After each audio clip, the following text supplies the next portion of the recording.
Thank you, Melissa. So I'd like to call to order the August 27th, 2020 meeting of Metro Fire's Finance and Audit Committee. In these meetings, public opportunities to discuss matters of public interest within the committee's scope, including items on or not on the committee, are provided. Do we have any speakers? No one has indicated that they would like to speak tonight, but Art, if you could please unmute our attendees and give them the opportunity if they so wish. One moment, no problem. Hello, attendees. You have the option to unmute yourself if there's anything you'd like to say. Now would be the time. Looks like no response. Great, thank you. So with that, without impeding the meeting, I wanted to have one thing read into the record. I have a quote here from an email I received from Melissa Pania, and let me record this. It says, "Nah, nah, nah, let the record show you were right." So that happens so seldom in my experience that I thought it should be commemorated. Moving along, we have the consent agenda item. And so, do we have a call for a question? Do we have a motion? Mr. Chair, I'll move the consent. And I shall second it. We have a motion and a second. Will the board clerk please take the roll? Absolutely. Director Jones. Aye. Wood. Aye. And Orzali. Aye. Motion passes. Presentation items. The first item is a finance report through June 30th, 2020. And we have CFO Thomas to do that for us. So Amanda, are you available? I am. Good evening, directors. Hopefully you can see on your screen the Finance Committee report for the year ended June 30th, 2020. So I'll be going through this presentation this evening. I do want to point out at the outset, as you'll see noted on the cover page here, while these are the numbers for the 12-month period ended June 30, 2020, they are unaudited numbers for the fiscal year. So as you know, the audited numbers will be different due to revenue and expense accruals that will be based on amounts collected and paid after the close of the fiscal year, but related to activity that occurred during the fiscal year. So we're kind of looking at these preliminary unaudited figures this evening as an indication for what happened during the year, but recognizing that the final numbers that appear in our financial reports will be different due to those adjustments that happen as part of the audit process. So with that, I will go ahead and jump into the numbers. Oh, let's see. So this first slide is actually a perfect illustration of what I was just referring to. So what we're looking at here are our medic cost recovery revenues. And as you'll remember from previous reports, the numbers that we report during the fiscal year, so what you're seeing on that red line for the actual, those are the actual amounts that we collected during each of those months, irrespective of when the transport related to that revenue actually occurred. So what you're seeing here represented by the red line are the amounts that were collected between July 1 and June 30, and that was a little over $43 million. If you compare that to the blue line, which is what we have budgeted for revenue for fiscal year 1920, you can see that we're right on that blue line, except that blue line takes a dip in June. And the reason that the blue line takes a dip in June is that we anticipate that there will be a negative accrual that's not yet reflected in these numbers.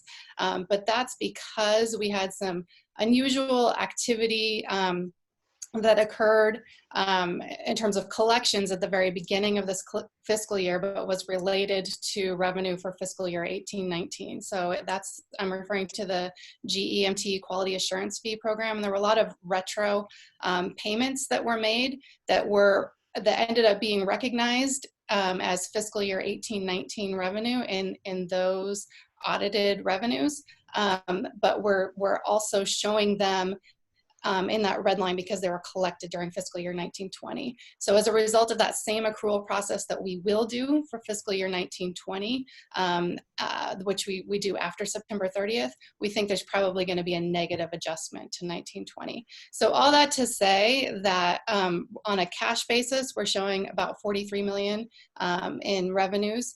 However, based on an estimated accrual adjustment, we think that the final number will be much closer to our budgeted number of $41 million.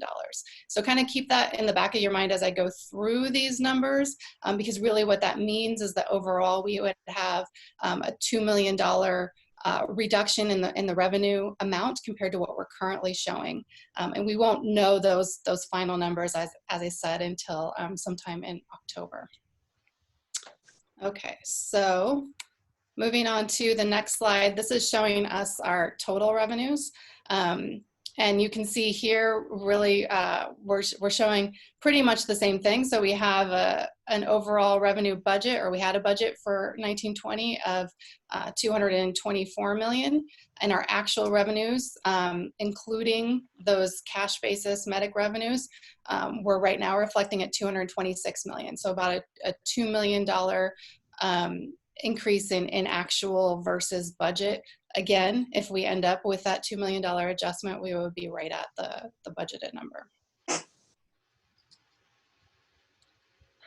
So turning to look at our expenses, this chart is showing us the salaries and benefits expenses for fiscal year 1920. So we had actual expenses of 182.4 million, and that compared to a budget of 184.2 million roughly. So that savings there, it's about a $1.7 million savings versus budget. And that about $1 million of that, so the majority of it was related to overtime. And you can really see, if you look at that red line, which is our actual compared to the blue line of the budget, you can see that red line sort of starting to pull away from the blue line kind of in the April, May, June timeframe. So that's where we're kind of seeing that difference show up. And as I said, it was overall about 1.7 million savings versus budget. Turning to look at total expenditures, we had a budget of about 225 million and actual expenditures of about 220 million. Obviously the salaries and benefits savings are part of what's contributing to that $5 million savings, but we also had about $3 million in non-labor services and supplies expenditures less than budget. So looking now at the general fund operating reserves. So the red line on this chart is representing last fiscal year. The green line is representing, the prior year, so fiscal year 18-19, and the green line is representing fiscal year 19-20, so the year that we're talking about. And you can see overall, we have an improvement in terms of where we ended the year. And if you look down at the table below, you'll see we had a starting reserve balance of rounding up $30.8 million, and that we're ending the year again with the cash basis numbers for the revenues at 36.7 million. So adding about $6 million to reserves as a result of the fiscal year 1920 results. The other thing that you'll notice is that puts us in terms of a reserve ratio at 16.6% for fiscal year 1920, which I think is the first time since I've been doing these reports that we've had a number on there above the 15% minimum target established by the board policy. So I think that's an important milestone for us. I do caveat that by saying that these are not the final numbers. And while we're currently already estimating that there could be a $2 million reduction there as a result of that medic cost recovery accrual, even with that $2 million, so if it was 34.7 million, we would still be above the 15% target. All right.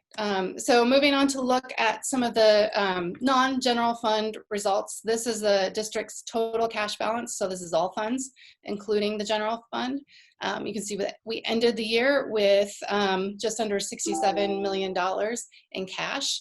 And obviously that's an improvement. So that being represented by the green line on this chart, an improvement over where we ended last year, shown on the red line. And then finally, we also always talk about our SERP fund. So that's this is not represented in that cash chart that I just showed you, because we don't hold this fund. This is a trust held for exclusively for paying retiree medical benefits. We ended the year with just under $50 million in the SERP.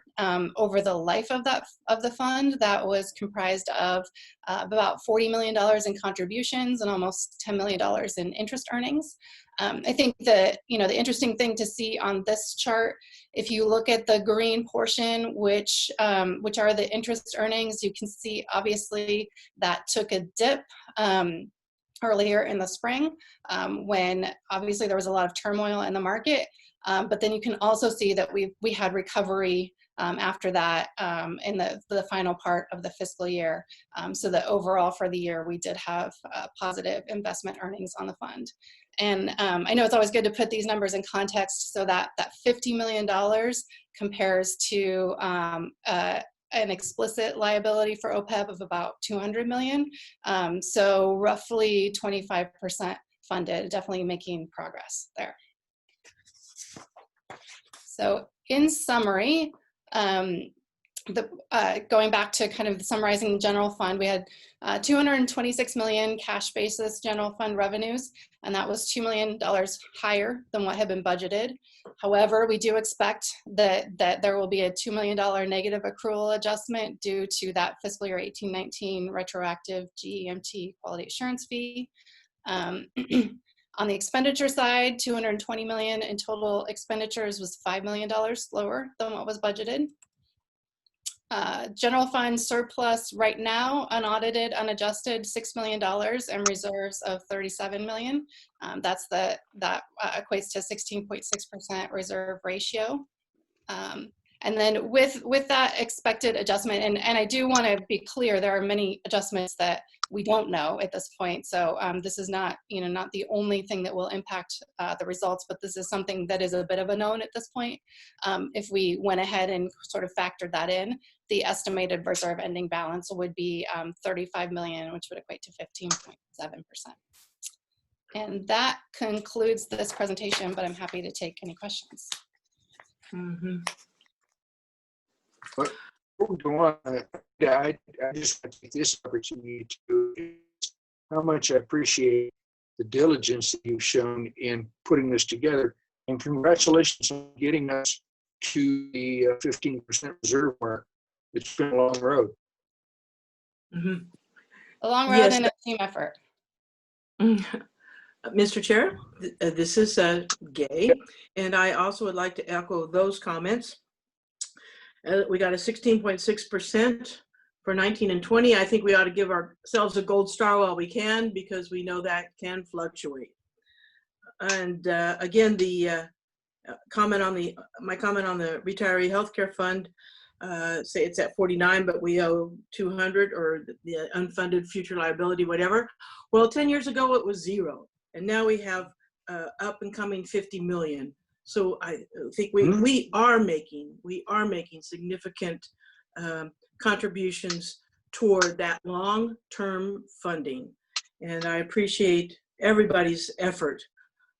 Everybody at Metro has participated in getting that up and running, and continued to be funded.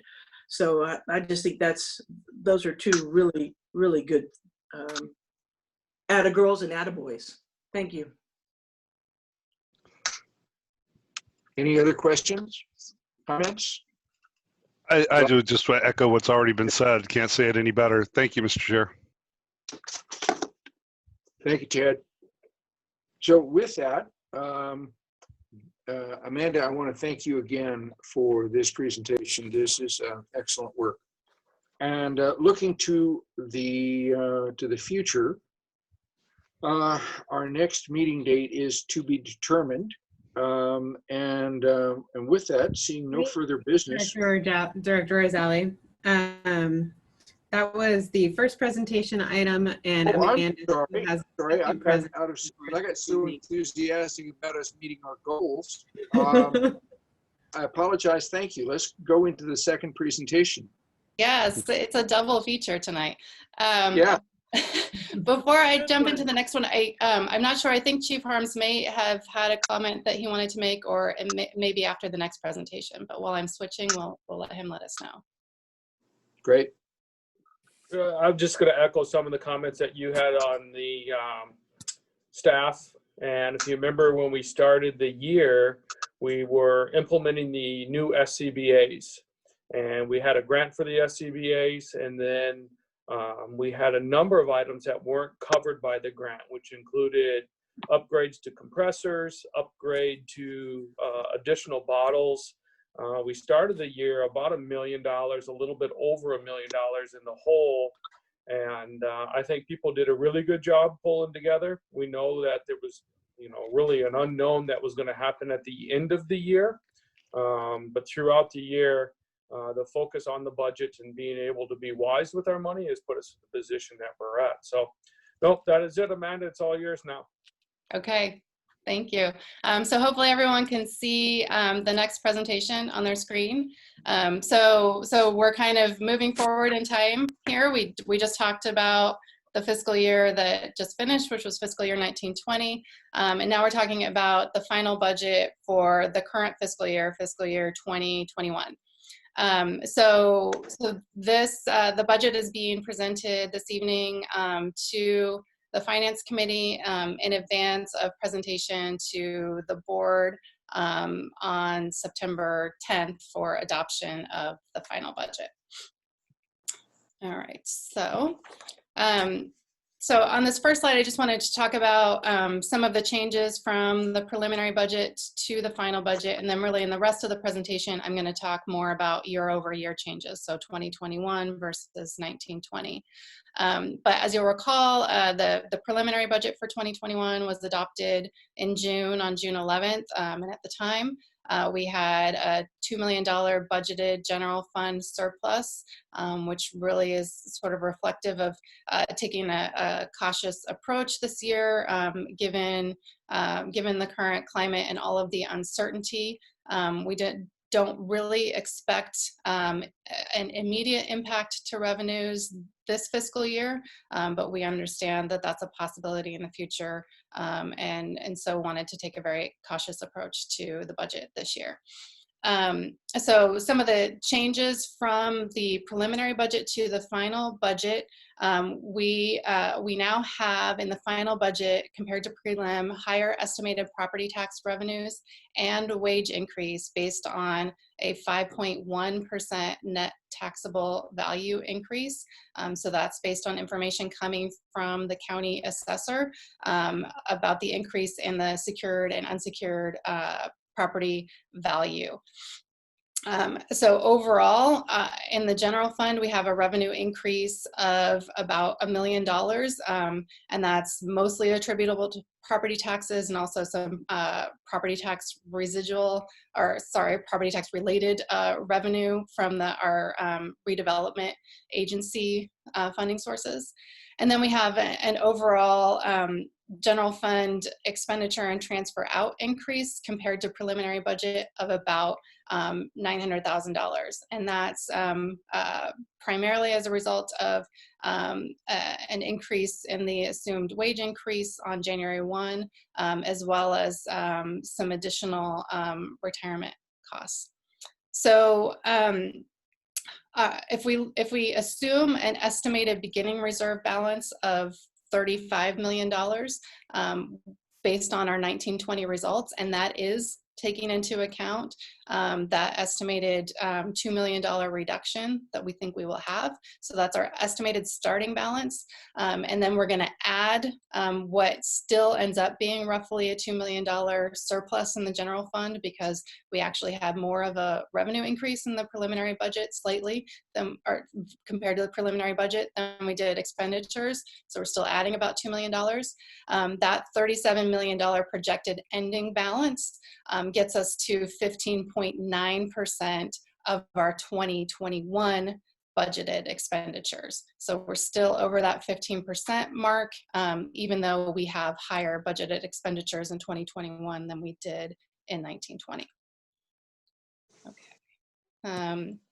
So kind of looking at what the general fund looks like, and here's where I'm going to start to shift to talking about year-over-year comparisons as opposed to final budget versus preliminary budget. So if we look, let's see, look here, our revenues year-over-year. So we have a final budget of $230 million in revenues, and that's about a $13 million increase compared to our unaudited numbers for 1920. And then similarly, labor costs, $195 million budget, also about a $13 million increase compared to the prior year. Overall expenditures, about $230 million, and that's a little over a $16 million increase year over year. And then we have our transfers in and our transfers out. So we have $9 million coming into the general fund from the IGT fund, and that's the same amount as it was in 1920, so no change there. We have about $7 million going out primarily to the capital facilities fund, but also a small amount to the grants fund. And that's a little bit of an increase compared to the prior year. And overall, we're ending up, as I said, with a $2 million surplus budgeted for fiscal year 2021. Looking at general fund revenue history, we're showing in these total revenues, we're also including that transfer that's coming in from the IGT fund. So total revenues and transfers in, you can see steady increase since the last recession. We were showing a total here for 2021 of $239 million, with $166 million of that being property tax revenues. That's also shown here on this chart. So if you look at our taxes and also that intergovernmental slice, which is primarily tax-related revenues, we're at over 70% of our revenues being derived from those sources. The next largest category, charges for services, at 24%. We have our IGT transfer in of $9 million, accounting for just under 4%, and then other revenue sources at less than 1% of total. Looking at some of the year-over-year changes, so that revenue excluding the IGT transfers, $230 million. As I mentioned, that's a $13 million increase compared to last year. That's primarily coming from a $7 million projected increase in property taxes and intergovernmental. But we also have a $5 million increase in our projected deployment revenue. And that's really because 1920 was an unusually low year. So we're projecting kind of a normal year by recent historical standards this year, and comparing that to a very low year last year, resulting in a $5 million increase. Obviously, we also have costs associated with that on the labor side, but this is impacting the revenue number. And then, as I mentioned, we have the $9 million coming in from the IGT fund, and that's how we get to the total of $239 million. So looking at our expenditures, so we have a total for expenditures and transfers out of $237 million. Roughly 82% of that is labor costs, 13% services and supplies, and then about 2% are our other category of expenditures, which is primarily assessments and debt service. And then we have 3% represented by the transfer out that's primarily funding our debt service and other capital costs in the capital facilities fund.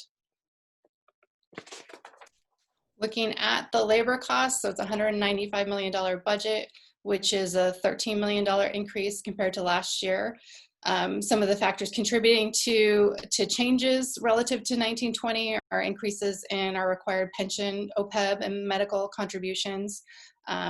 We had, as I mentioned on the revenue side, deployment overtime increase relative to 1920.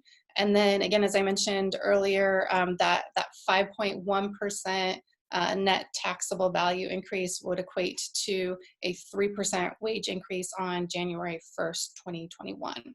And then finally, we do have some savings in the budget compared to 1920 because we have made the decision to defer the next firefighter academy beyond the fiscal year 2021. So there are savings related to recruits and drill instructors that we see in the labor budget. Looking at other expenditures and uses in the general fund, the services and supplies budget totals $31 million, which is a $4 million increase compared to our unaudited results for 1920. So some of the factors contributing to that are we have additional contract ambulance units, we had an increase in our liability and property insurance, and then we also have some services and supplies associated with the new mobile integrated health program that obviously were not included in 1920. The assessments, debt service, and contributions budget totals $4 million. And then our transfers out, $7 million going to the capital facilities fund. And then, as I mentioned, that small amount, about $35,000 going to the grants fund. And then finally, just looking at some of the other funds, I talked a lot about the general fund, but looking at the other funds, our capital facilities fund has budgeted capital outlay of $7 million. So you can see listed here some of the larger capital purchases that are budgeted to be made this fiscal year. Our grants fund has about $600,000 that's going to be budgeted for funding for the open grants that we have. And then in our lease properties fund, we're budgeting for $1.1 million in lease revenue compared to expenditures of about $700,000. And finally, last but not least, we have budgeted in the development impact fees fund $7 million for the construction of Station 68. And that concludes my presentation on the final budget. I'm happy to take any questions you have. Just one, Amanda. Going to the $13 million increase in labor costs, this is, of course, directly related to the salary increase that was granted. Is that true? But that's a contributing factor, but actually a larger factors are the increases in pension, OPEB, and medical contributions. Okay. So if we look at all of those, that's roughly 7 million of the 13 million. Mm-hmm. So that's accounting for most of it. And then probably about 4 million in deployment overtime increase. And then the 3% wage increase was, so there will be 6 months of that in this fiscal year. And the cost of that is roughly 1.8 million if you compare to fiscal year 1920. That deployment overtime increase, some portion of that is reimbursable. Is that true? Correct. It's all reimbursable, and in fact, when we look at the revenues compared to the direct expenses, we anticipate higher revenues relative to direct expenses because we also are reimbursed for our administrative costs, which are essentially already in our budget. So we usually have a higher revenue number relative to the direct labor costs. Great, thank you so much. Are there other questions from the directors? No, thank you, Mr. Chair. This is Gay, and it looks good. There are a lot of things coming up in the future, but we can save that for a future time. Thank you. Well, this time we've actually gotten through the agenda. And so Amanda, again, thank you so much for what you've done here. It is truly appreciated. And as I said previously, The next board meeting is yet to be determined. Seeing no further business, we will adjourn the meeting. Mr. Chair and/or host, this is Gay. Quick question. Shall we just Yeah. stay on this meeting site for the 6 o'clock general board meeting? As I understand Yeah. it, that's the plan. All right. Thank you so much. Okay. Yeah, so if everyone wants to stay on, this same Zoom meeting is going to roll into our 6 o'clock regular session. So those of you who will be joining us for that can simply stay on this link, and we will see everyone again then. Thank you. Amanda, stay on for a second. Chief, you too, if you want. I just got a little info for you. No big thing. Sure. Oh, Melissa as well. Hey, this afternoon,